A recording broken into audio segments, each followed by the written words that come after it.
what is something that you would like to do that you weren't able to do in the movies that you've been in?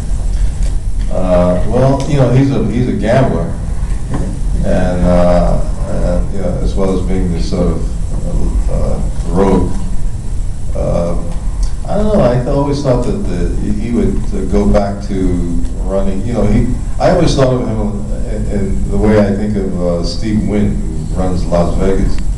I always think of Lando as a kind of a guy that is that kind of an adventurer, you know, running a whole situation like that.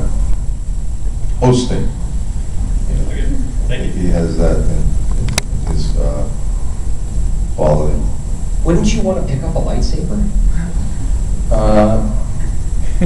You know, it's funny. You know, I've thought about that. You know, but I just never think of Lando as really as a warrior. I don't see him really as a warrior. I just think he's this sort of charming, roguish kind of guy who's a host.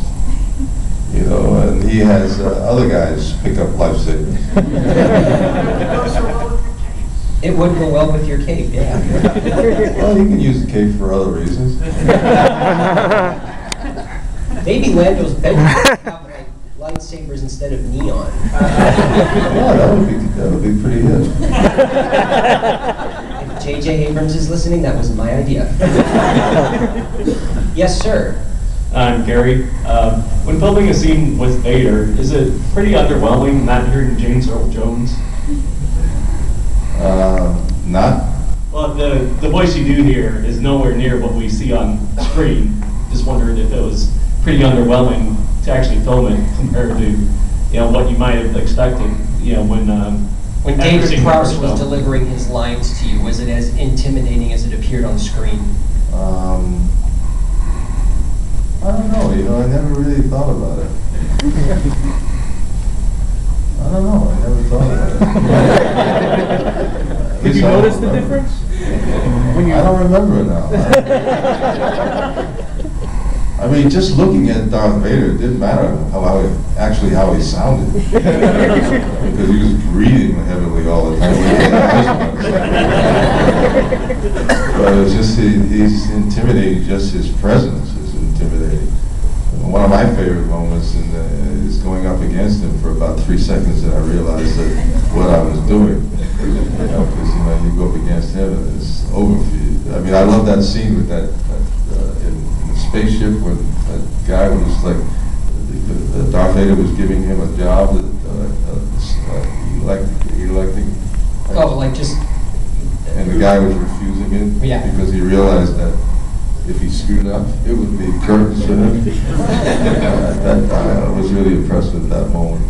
I mean, you know, because it's like, no matter how much you would like to have that job, but it depends on who's giving you the job. Especially if they're just dropping dead left and right. And then you're going down the line going, oh crap, I'm next. Calling sick to work that day. You know, and you just suddenly die, you don't even know how it happened, you know. It's like really weird. Yes, sir. Hi, I'm Han. I was wondering why you sold me out. But one of my main questions is for you. And I'm going to straighten that out, too. For more than half my life, you know, justifying that whole situation. Having been yelled at by my daughter's little friends at school, getting on airplanes and having stewardesses, you know, pointing their finger at me. You betrayed Han Solo. I got an explanation for all of that. But I was wondering, one of the two things that at least I know come immediately to mind when people mention your name is being Lando Calrissian in Star Wars, and obviously you're very socially voiced in the Colt 45 commercials. And I was wondering what people bug you more, like when they come up to you, what kind of is a more common response, or out of those two maybe. And I was also wondering, back when you did the Colt 45 commercial, I guess they gave you quite a bit of grief. And They did? Yeah, that's what I had read before. And you Well, I guess I amazing what people write. So I was just wondering what you kind of get approached more for being In terms of what? in terms of Do you want, like here at these shows? yeah. I mean, it really depends, because he'll be sitting there and these college guys think they're being really cool, and they take their backpacks off and take out a Colt 45 like no one's ever done that in their life. And then you get the Star Wars fans who just are so jazzed. I think it's pretty equal.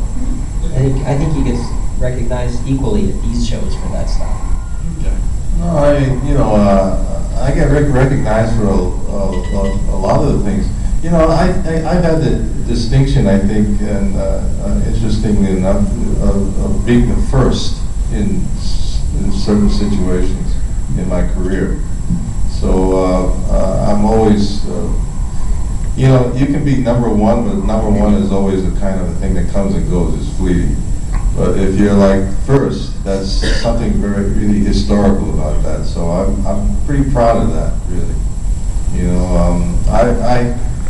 To be remembered for things that you've done, for this many years, or even things you've said on the screen, is a great compliment. I feel like I did my job well.